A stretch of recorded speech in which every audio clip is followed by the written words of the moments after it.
Hi everybody, it's your friend Daniel Hutchins, and today we are doing a Marvel Insider Check-In.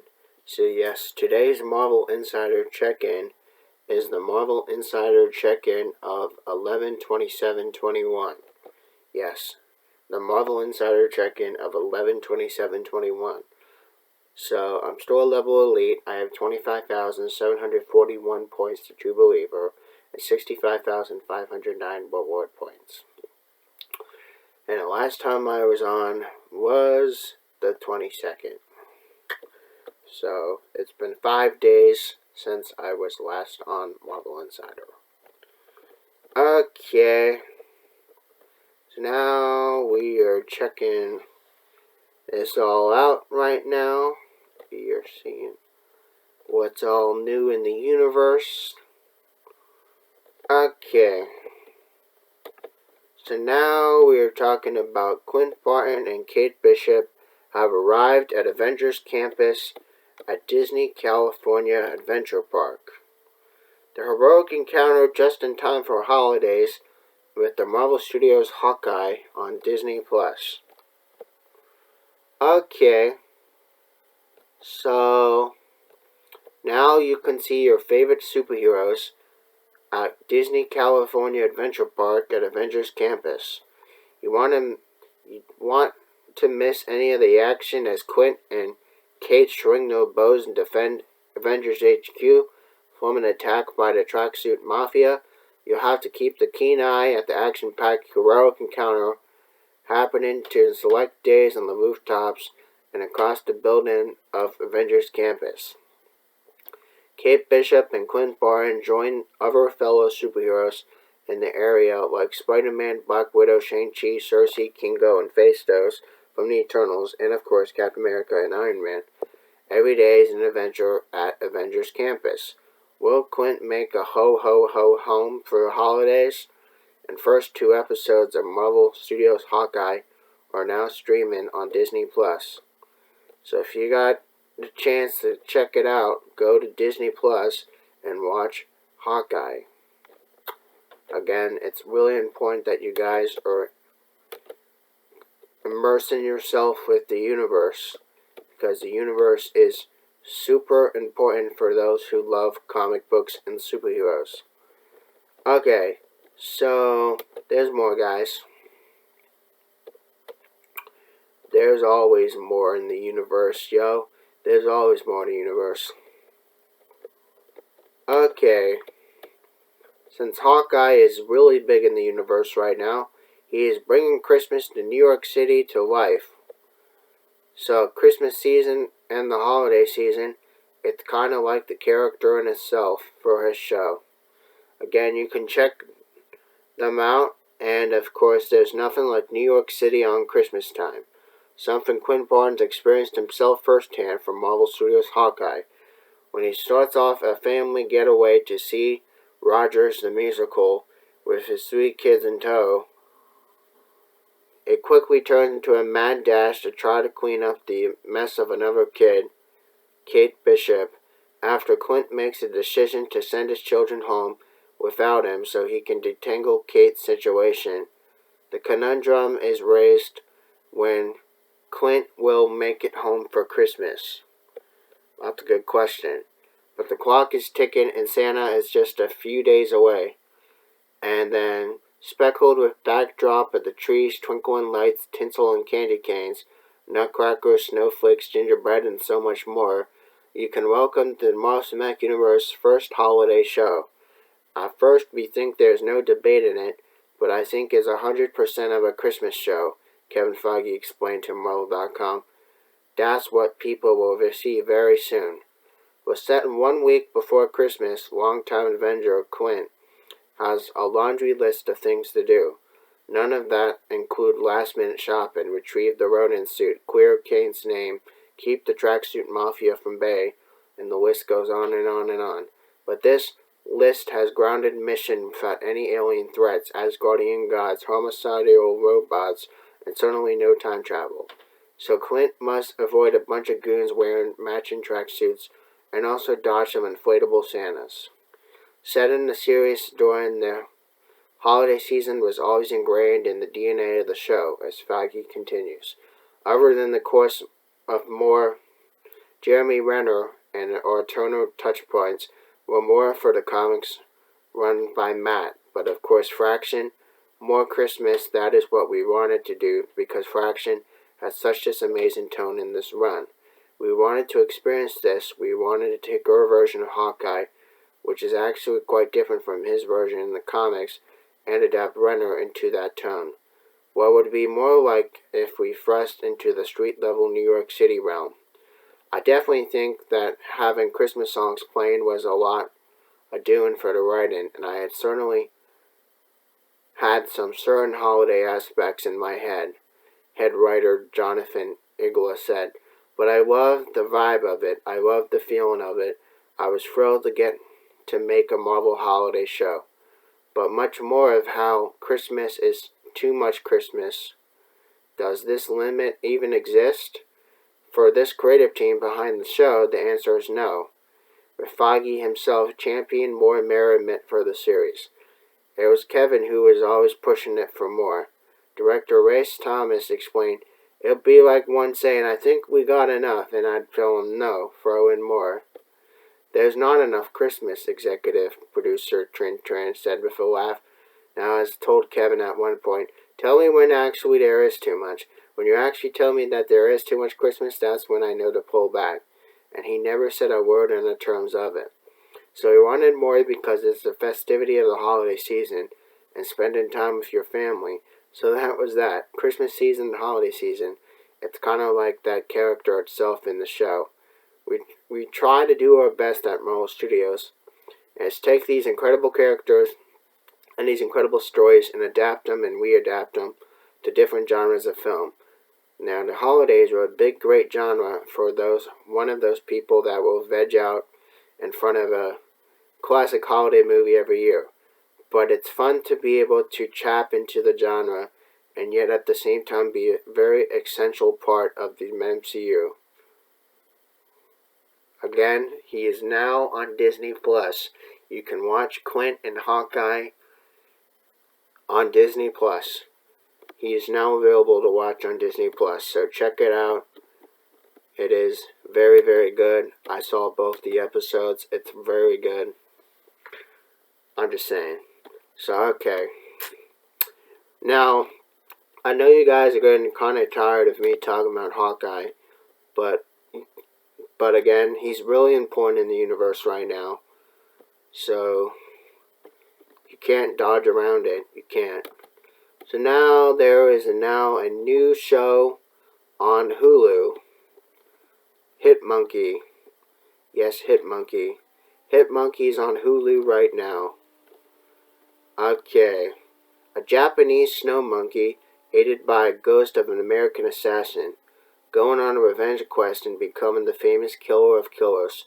You can dive into the Tokyo underworld of Hit Monkey with all 10 episodes now on Hulu. Again, we have all these different people that tied into the universe with Hit Monkey.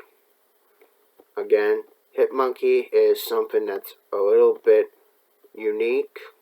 So, you want to know more about it, check it out on Hulu. That's all I'm going to say.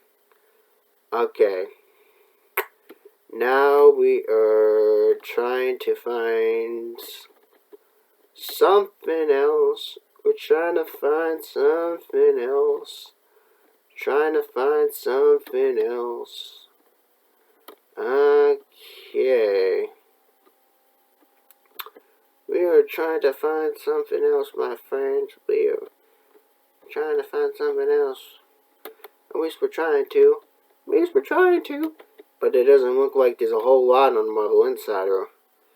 Okay. You want to know the secrets behind Gamora on Guardians of the Galaxy and Marvel Puzzle Quest? Well, I'm telling you that now. So, secrets behind designing Gamora for Marvel's Guardians of the Galaxy and Marvel Puzzle Quest.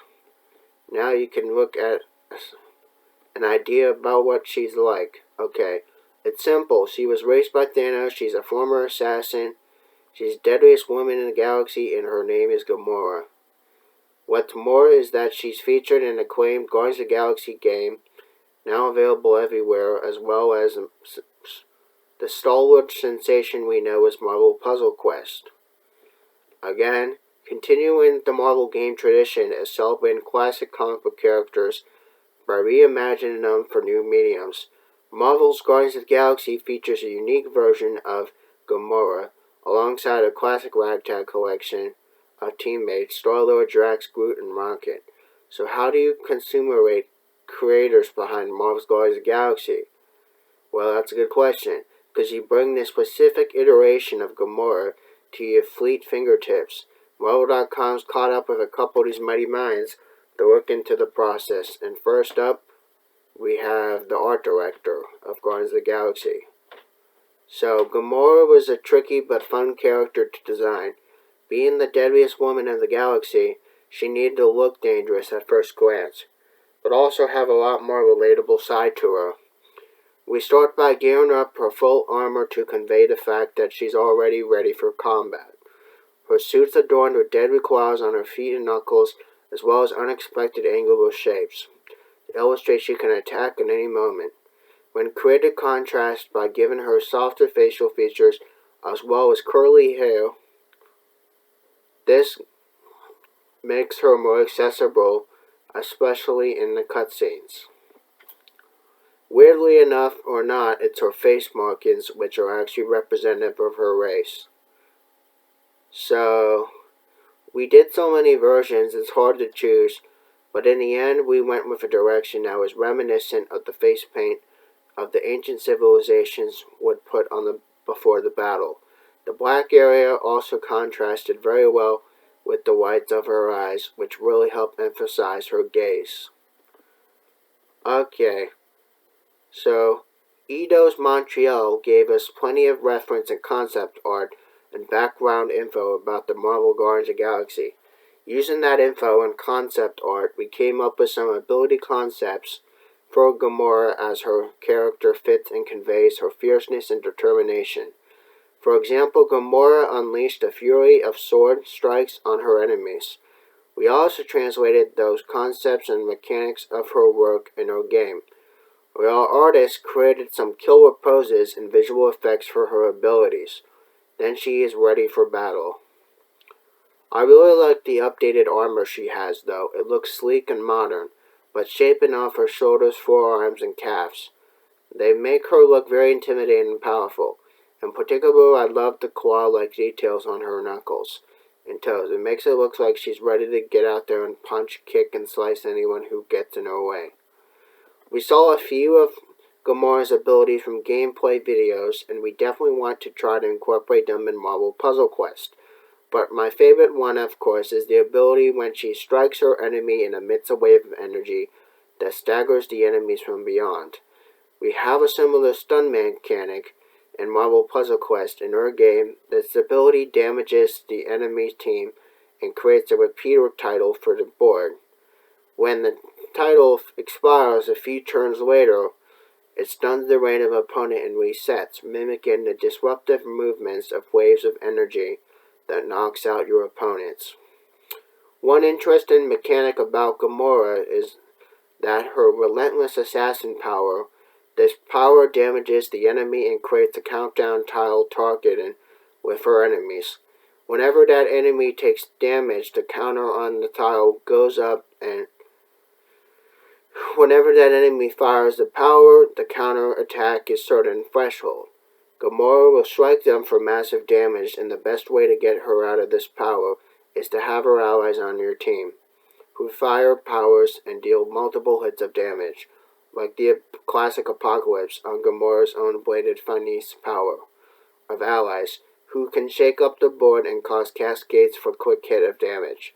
Utilize what you might of the deadliest woman in the galaxy today with Marvel Puzzle Quest and Marvel's Guardians of the Galaxy, now available for PS5, PlayStation 4, Xbox X and S, and Xbox One, and PC Digital, and streaming GeForce Now. Marvel's Guardians of the Galaxy Cloud version for Nintendo Switch is also available in select areas. For more information for Guardians of the Galaxy, check out their website and follow them on Facebook, Twitter, or Instagram. In this article, we've mentioned Puzzle Quest, Guardians of the Galaxy, Gamora, and Marvel Guardians of the Galaxy game. So, now we are going to be talking about who is Star Fox. Now, again, so Star Fox, you want to know more about Star Fox, okay? So he's an Eternal, he's charming, he's a womanizer. Don't get that mixed up with the Britney Spears song, though, but he's a womanizer. And he's Thanos' brother. Eros, also known as Star Fox, was first introduced in the Marvel Universe back in 1972 by the powerhouse creator we know back in the 70s, Jim Starlin. Now, originally he went by the name Aaron, but due to his interest of girls of young age, he rechristened his Eros. From then he was known as Star Fox by multiple lovers. This was most consistent relationship between the heat or delight, and quite an action-packed journey. Have you been keeping up with your history? I hope you are, because don't fret if you haven't. We've got you covered here at our Marvel family, because here are pivotal comic pulls from the extraordinary life of Star Fox. You can read them all right now on Marvel Unlimited.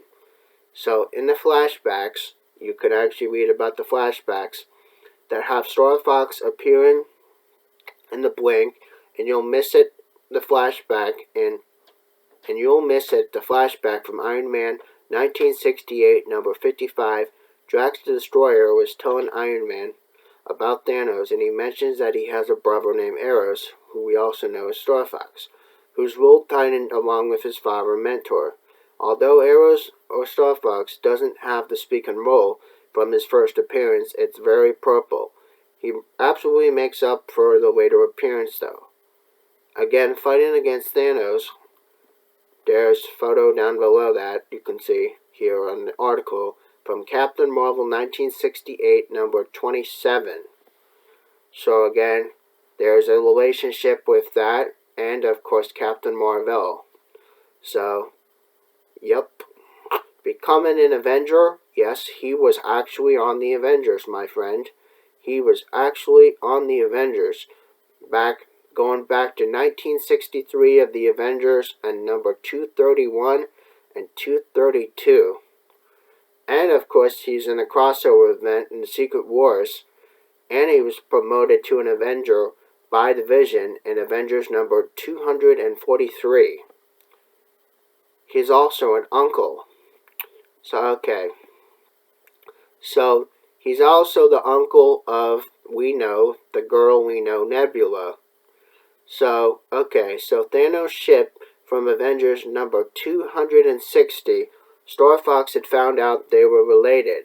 So Thanos having a granddaughter, adopted or not, was the major shock that Nebula was erroneously teleported by the Beyonder. There are stories about the Beyonder as well from the Secret Wars events.